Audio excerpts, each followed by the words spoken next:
नमस्कार। 22 अप्रैल 2025 को पहलगाम की बैसरन घाटी में 26 हिंदुओं की द रेजिस्टेंस फ्रंट के इस्लामी आतंकियों के द्वारा हत्या कर दी जाती है। प्रत्यक्षदर्शी बताते हैं कि किस प्रकार से मरने वाले हिंदू ही हैं, यह तय करने के लिए उनसे कलमा पढ़वाया गया, उनके गुप्तांग देखे गए। अपने जीवन साथी की हो रही हत्या को देखकर जब महिलाओं ने उन्हें भी मारने को कहा, तब आतंकियों ने उनसे कहा कि जाकर मोदी को बताएं। यह घटना तब हुई जब भारतीय प्रधानमंत्री सऊदी की यात्रा पर थे और अमेरिकी उपराष्ट्रपति जेडी वांस भारत में थे। इस आतंकी घटना के उत्तर में भारत ने पाकिस्तानियों को वीजा रद्द करते हुए उन्हें उनके राष्ट्र वापस जाने का निर्देश दे दिया है। पाकिस्तानी कंटेंट पर पूर्णतः प्रतिबंध लगा दिया है और सबसे महत्वपूर्ण, उस सिंधु जल समझौते को स्थगित कर दिया गया है जिसे युद्ध के समय में भी नहीं रोका गया था। 7 मई 2025 को प्रारंभ ऑपरेशन सिंदूर में भारतीय सेना ने पाकिस्तान के 11 हवाई अड्डे, लश्कर-ए-तैयबा, जैश-ए-मोहम्मद समेत अन्य आतंकवादी समूहों के 9 ठिकानों पर आक्रमण कर 35 से 40 पाकिस्तानी सैनिकों और 100 से अधिक इस्लामी आतंकियों को 72 हुर्रों के पास भेज दिया है। इस ऑपरेशन के माध्यम से भारत ने न केवल आतंकियों को दंडित किया है, अपितु समूचे विश्व के समक्ष भारत के पराक्रम और भारतीय शस्त्रों के सामर्थ्य का अभूतपूर्व प्रदर्शन भी किया है। एक सभ्यता के रूप में भारत शताब्दियों से इस्लामी हिंसा के साथ संघर्षरत है। आतंकवाद भी उसी हिंसा का एक स्वरूप है जिसका प्रभाव हमें फ्रांस के पेरिस से लेकर भारत के पहलगाम तक देखने को मिलता है। आतंकवाद कोई क्षेत्रीय नहीं अपितु एक वैश्विक विषय है जिसका सबसे ज्वलंत उदाहरण 7 मई 2023 का वह क्रूर नरसंहार है जिसमें इसराइल में यहूदी बच्चों और महिलाओं को भी नहीं छोड़ा गया था। एक समाज के रूप में मुस्लिमों को भारत में हिंदुओं से, यूरोप में ईसाइयों से, म्यांमार में बौद्धों से, श्रीलंका में सिंहालों से, इराक में यजीदी और अमेरिका में यहाँ तक कि गे और एलजीबीटीक्यू से भी समस्या है। अर्थात उन्हें हर उस व्यक्ति से समस्या है जो उनकी एकमात्र पुस्तक में विश्वास नहीं करता, जो उनके ढांचे में फिट नहीं बैठता। इस्लामी हिंसा विश्व के लिए कितना वृहद संकट है, इसका अनुमान आप ऐसे कर सकते हैं कि French think tank foundation for L innovation politic के अनुसार सन 1979 से 2024 के बीच में 66,000 से अधिक इस्लामिक घटनाएं हुई हैं, जिसके कारण 2,49,941 लोगों की मृत्यु हुई है और इनमें से 33% से अधिक हिंसा भारतीय उपमहाद्वीप पर हुई है। पहलगाम में घटित इस वैभत्स आतंकी घटना को ऑप इंडिया, ऑर्गेनाइजर एवं स्वराज्य जैसे बहुत कम मीडिया संस्थानों ने उसके वास्तविक स्वरूप में प्रस्तुत किया है, जबकि भारतीय मुख्यधारा की मीडिया ने इस्लामी आतंकवाद को आतंकवाद और मृतक हिंदुओं को उन्हीं के राष्ट्र में पर्यटक बना दिया। उदाहरण के लिए यूथ की आवाज नामक मीडिया संस्थान ने पहलगाम हमले के बाद Kashmir integral part but not integral people इस शीर्षक के साथ लेख प्रकाशित किया, जिसमें रिपब्लिक टीवी के संस्थापक अर्नब गोस्वामी को घृणा फैलाने के लिए लक्षित किया गया, मुस्लिमों को कश्मीर में पीड़ित दिखाने का प्रयास किया, परंतु जिस घटना को इस लेख का केंद्र बिंदु होना चाहिए था उस पर कोई विमर्श नहीं किया गया। इसी प्रकार से आउटलुक नामक एक अन्य मीडिया संस्थान ने टेरर हैज नो रिलीजन शीर्षक के साथ लेख प्रकाशित किया, जिसमें उनका एकमात्र ध्येय यह सिद्ध करना था कि आतंक का कोई मजहब नहीं होता, और उन्होंने इस पूरे लेख में सांप्रदायिक आधार पर हुई हिंदुओं की हत्या को ही अस्वीकृत कर दिया। Donald Trump, Giorgia Meloni, Vladimir Putin, Emmanuel Macron, Benjamin Netanyahu समेत सभी वैश्विक नेताओं ने पहलगाम में घटित घटना को आतंकवादी घटना माना, परंतु इसके पश्चात भी अधिकांश मीडिया संस्थानों ने इस घटना को दूसरे ही स्वरूप में प्रस्तुत किया।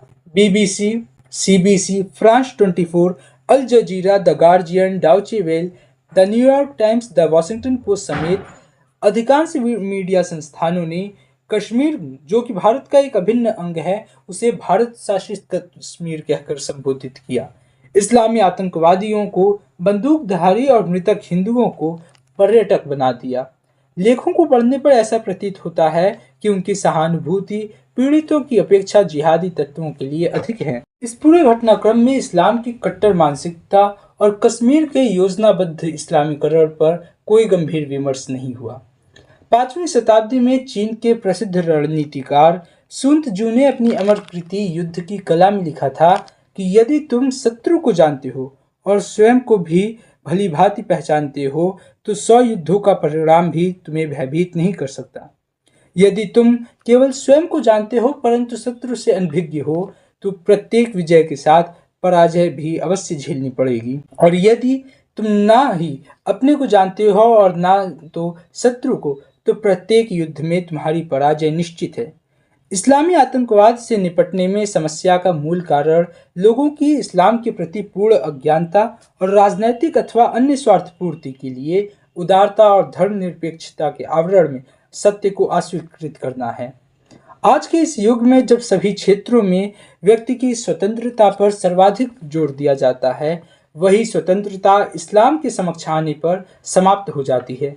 पिछले कुछ वर्षों में ही यदि आप देखें तो कितने ही भारतीय राजनेताओं ने अभिव्यक्ति की स्वतंत्रता के नाम पर सनातन धर्म पर अपमानजनक टिप्पणियां की और आज भी वह स्वच्छ वायु में श्वास ले रहे हैं। परंतु हदीस को शब्दशः दोहराने मात्र के कारण नुपुर शर्मा जी का जीवन संकट में आ गया। इस्लाम की तथ्यात्मक आलोचना को भी पैगंबर मोहम्मद का अपमान बताकर प्रचारित किया जाता है और एक ऐसा उदाहरण स्थापित होता है जिसे देखकर कोई अन्य व्यक्ति वह साहस दोबारा नहीं करता। तेजी से बढ़ती मुस्लिम जनसंख्या और उससे अधिक तीव्रता से बढ़ती इस्लामी हिंसा हमें कई बार अपराजित लगती है, परंतु इतिहास में रिकॉन्क्विस्टा एक ऐसी घटना है जिसने इस्लामी हिंसा पर भी विजय प्राप्त की थी। रिकॉन्क्विस्टा का प्रारंभ 711 ईस्वी में हुआ जब आइबेरियन पेनिसुला अर्थात आइबेरियन प्रायद्वीप पर मुस्लिम आक्रमणकारियों ने तीव्रता के साथ अपना नियंत्रण स्थापित करते हुए अल अंदलस नामक साम्राज्य को स्थापित किया। इस्लाम के बढ़ते प्रभुत्व को देखते हुए ईसाइयों ने प्रतिशोध आरंभ किया और यह अगले 700 वर्षों तक चला, जब तक कि उन्होंने अपने पूरे क्षेत्र को मुस्लिमों से स्वतंत्र करा, अंतिम मुस्लिम को अपने राष्ट्र से बहिष्कृत नहीं कर दिया। आज उसी क्षेत्र को हम स्पेन राष्ट्र के नाम से जानते हैं। सन 1492 में जब रिकॉन्क्विस्टा का समापन हुआ, तब तक न केवल ईसाइयों ने पूरी भूमि को प्राप्त कर लिया था बल्कि पूरे समाज का पुनः ईसाईकरण कर दिया था। रिकॉन्क्विस्टा के दौरान ईसाइयों ने कठोर नीतियों का पालन करते हुए मुस्लिम शासकों के आंतरिक कलह का लाभ उठाया, उनकी राज्य से पकड़ को कमजोर किया, सैन्य बलों की सहायता से अपने क्षेत्रों को पुनः प्राप्त किया, क्षेत्र में बसे मुस्लिम जनसंख्या को जबरन ईसाई बनाने के साथ सीमावर्ती व रणनीतिक क्षेत्रों में नई ईसाई जनसंख्या को विशेष अधिकारों के साथ बसाया गया और कुछ इस प्रकार से ईसाइयों ने न केवल अपने क्षेत्र को पुनः प्राप्त किया अपितु मुस्लिमों की वहां उपस्थिति को ही समाप्त कर दिया। समसामयिक समय में चीन भी हमारे समक्ष एक ऐसा ही उदाहरण है। सन 2009 में हुए उरुम्की राइट्स और सन 2014 में हुए कनमिंग नाइफ अटैक के पश्चात चीन ने इस्लामी हिंसा के विपरीत सबसे आक्रामक अभियान प्रारंभ किया, जिसमें आतंकवाद, अलगाववाद और इस्लामिक कट्टरपंथ को लक्षित किया गया। सिंजियांग चीन का वह क्षेत्र है जहां सर्वाधिक मुस्लिम रहते हैं, इसलिए उस क्षेत्र में फेशियल रिकॉग्नाइजेशन, मोबाइल ट्रैकिंग और एआई बेस्ड बिहेवियर एनालिसिस जैसे एक्सटेंसिव सर्विलांस सिस्टम का प्रयोग किया जाता है और इस्लामी प्रार्थना, इस्लाम के पारंपरिक वस्त्र और दाढ़ी बढ़ाने को कट्टरता के संभावित संकेत के रूप में देखा जाता है। आज चीन में मस्जिदों को ध्वस्त किया जा रहा है, मुस्लिम नाम और रमजान एवं हिजाब जैसी प्रथाओं पर प्रतिबंध है और शिक्षा और कट्टरता की मुक्ति के लिए वोकेशनल ट्रेनिंग सेंटर चीन ने खोला है, जहां लाखों की संख्या में मुस्लिमों को डिटेन करके रखा जाता है। सिंजियांग क्षेत्र में मैंडेरियन भाषा को प्राथमिकता देने के साथ अन्य क्षेत्रों से प्रवासियों को लाकर वहां बसाया जा रहा है, जिससे उस क्षेत्र में मुस्लिमों का प्रभुत्व अथवा एकाधिकार समाप्त किया जा सके। हालांकि चीन की इन कठोर नीतियों को मानवाधिकार का हनन बताकर निरंतर इनकी आलोचना की जाती है, परंतु इन्हीं के कारण चीन आज आंतरिक रूप से स्थिर और सुरक्षित है। जब भी हमारे समक्ष एक ऐसी स्थिति आती है तो हमें हमारी प्राथमिकता निर्धारित करनी चाहिए। हमें यह पता होना चाहिए कि हमारी क्या प्राथमिकता है। हमारी प्राथमिकता किसी व्यक्ति के अधिकार है अथवा एक समूचे राष्ट्र की सुरक्षा, स्थिरता और विकास। एक समय ऐसा आता है जब किसी राष्ट्र को एक असहज सत्य का सामना करना पड़ता है कि शत्रु अब किले के द्वार पर नहीं बल्कि उसके भीतर प्रविष्ट हो चुका है। इतिहास चाहे प्राचीन हो या समकालीन, उसका यही स्थायी पाठ है कि जब भी किसी सभ्यता को किसी कठोर और अडिग विचारधारा की निर्मम क्रूरता से चरम सीमा तक ढकेल दिया जाता है, तो उसकी सहनशीलता अंततः प्रचंड प्रतिरोध में परिवर्तित हो जाती है।